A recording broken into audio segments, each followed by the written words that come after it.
Praise the lord. मसीह यीशु में आप सबकी सलामती हो। मैं एवेंजलिस्ट और सुदागर। और आज जो मेरा टॉपिक है वो है खुदा आपसे कितनी मोहब्बत रखता है। यूहन्ना उसका 15वां बाब उसकी 13वीं आयत में लिखा है कि इससे ज़्यादा मोहब्बत कोई शख्स नहीं करता कि अपनी जान अपने दोस्तों के लिए दे दे। आमीन। इससे ज़्यादा किसी ने आपसे मोहब्बत नहीं रखी जिस कदर यीशु ने रखी, खुदा बाप ने रखी, कि उसने अपना इकलौता बेटा बख्श दिया।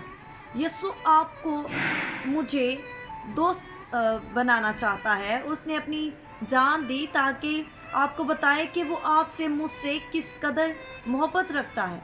और रोमियोस का 5वां बाब 6वीं आयत में पौलुस हमें याद दिलाता है, क्योंकि जब हम गुनाहगार मतलब अपनी मदद के काबिल ना थे, गुनाहगारी थे, तो एन वक्त पर मसीह बेदीनों की खातिर मुआ।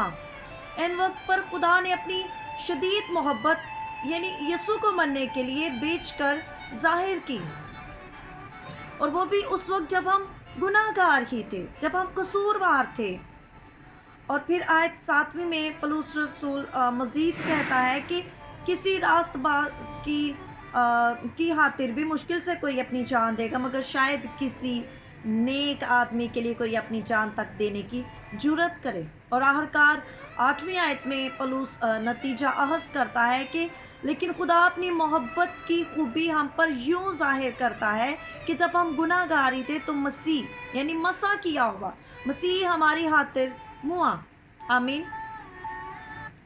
ऐ मेरे दोस्तों, मैं आपको बताना चाहती हूँ, मेरे बहन भाइयों, मेरे छोटे भाइयों, मेरे बहनों, मेरे बुज़ुर्गों, मैं आपको बताना चाहती हूँ कि खुदा आपसे बेहद मोहब्बत रखता है। और पाक रूह खुदा की मोहब्बत आप पर ज़ाहिर करने की कोशिश करता है कि अपना दिल खोलें और खुदा की मोहब्बत को हम कबूल करें। हम यीशु को अपना नजात दहिंदा कबूल करें। हम जानें कि किस कदर यीशु ने हमारे लिए दुख उठाया ताकि हम नजात पाएँ, हम ज़िंदगी पाएँ। और आप जहाँ भी हैं वो आपको कबूल करता है। वो कभी भी हमें रद्द नहीं करता और ना ही हमें इल्ज़ाम देता है। इसका पहला बाब उसकी 6 में पौलुस रसूल लिखता है कि हम खुदा के सामने उसके प्यारे बेटे खुदा यीशु मसीह के वसीला से काबिल कबूल होते हैं। कामिल बनने की हमारी अपनी काबिलियत हमें काबिल कबूल नहीं बनाती, सिर्फ मसीह के वसीला से हम ऐसे रास्तबाज बनाए जाते हैं कि हम खुदा बाप के सामने आ सके।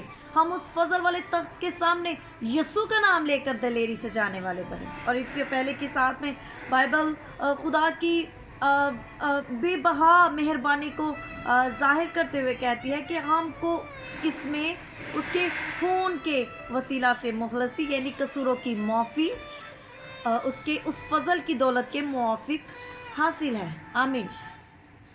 वो अच्छी तरह जानता है, वो समझता है कि हमारे लिए क्या बेहतर है।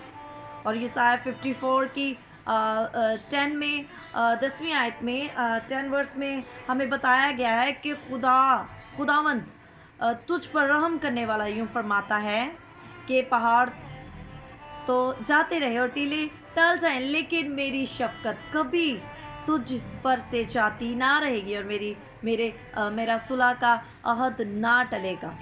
और पौलुस रसूल इसी तरह हमें पहला कुरिन्थियों की जो है उसके पहले बाब में 9वीं आयत में हमें याद दिलाता है कि खुदा सच्चा है, खुदा काबिल इन्हिसार है, काबिल भरोसा है और अपने वादों में सच्चा है। उसने वादा किया है कि जब तक आप मसीह पर ईमान रखेंगे आप हरगिज़ आप शर्मिंदा नहीं होंगे, मैं शर्मिंदा नहीं होंगी, आप शर्मिंदा नहीं होंगे, और वो आपको हरगिज़ रद्द ना करेगा। और उसने ये भी वादा किया है कि वो आपसे मोहब्बत रखेगा और आपके और मेरे हक़ में जितने वादे हैं खुदा उन सारे वादों को पूरा करेगा। और यूहन्ना उसका 7वां बाब और उसकी 9वीं से 10वीं आयत में यीशु ने कहा कि वो आपके लिए दुआ कर रहा है, क्योंकि आप उसके हैं, मैं उसकी हूँ। और खुदा ने आपको यीशु को दिया और वही आप में जलाल पाता है। और खुदावंद आपसे मोहब्बत करता है और वो आपसे मोहब्बत करता है, वो मुझसे मोहब्बत करता है। और इस मोहब्बत को कबूल करते हुए वसूल करें और ज़बूर नवीस दाऊद के साथ मिलकर इकरार करें कि ए मेरी जान खुदावंद को मुबारक है। शुक्रगुजारी से, जज्बात से, जो कुछ मुझ में है उसके कदूस नाम को मुबारक है। उसकी किसी नेमत को फरामोश ना कर। वो तेरी सारी बदकारी को बख्शता है, वो तुझे तमाम बीमारियों से शिफा देता है, वो तेरी जान को हलाकत से बचाता है, वो तेरे सर पर शफकत और रहमत का ताज रखता है। आगे हम सब इस ज़बूर को पढ़ने वाले हैं, हम जानते हैं। और आज हम जो है मज़ीद आज हमने और सीखा है। मैं समझती हूँ कि आप सब खुदा के कलाम को पढ़ने वाले हैं। कुछ कलाम को ज़्यादा पढ़ते हैं, कुछ कलाम को कम पढ़ते हैं। खुदावंद आप सबको बरकत दे, खुदावंद आपको तौफीक दे। तो आप ज़्यादा से ज़्यादा जो है बाइबल रीडिंग करें, उसको पढ़ें अपने लिए और जानें कि खुदा आपसे और मुझसे कितनी मोहब्बत रखता है। जब हम अनाजील को पढ़ते हैं, जब हम गॉस्पल को पढ़ते हैं, तो हम यीशु की ज़िंदगी के बारे में, यीशु के बारे में पढ़ते हैं, अपने नजात दहिंदे, अपने नजात देने वाले के बारे में पढ़ते हैं। तो उस वक्त हमारी आंखें खुल जाती हैं, हमारा जहन खुल जाता है, क्योंकि कलाम जो है वो हालात, वाक़यात को, हमारी सिचुएशन को, हमारी सोचों को, हमारे एटीट्यूड को तब्दील कर देता है। तो फिर हम जान जाते हैं कि खुदा आपसे और मुझसे कितनी मोहब्बत रखता है। और हमें ये सचमुच हमें ये जान लेने की ज़रूरत है। और अगर हम जान गए हैं तो बहुत अच्छी बात है। और मैं चाहती हूँ कि जो लोग उससे खुदावंद से, उसकी मोहब्बत से नावाकिफ़ हैं, वो वाकिफ़ हो जाएं कि खुदावंद उनसे कितनी मोहब्बत रखता है। God bless you all.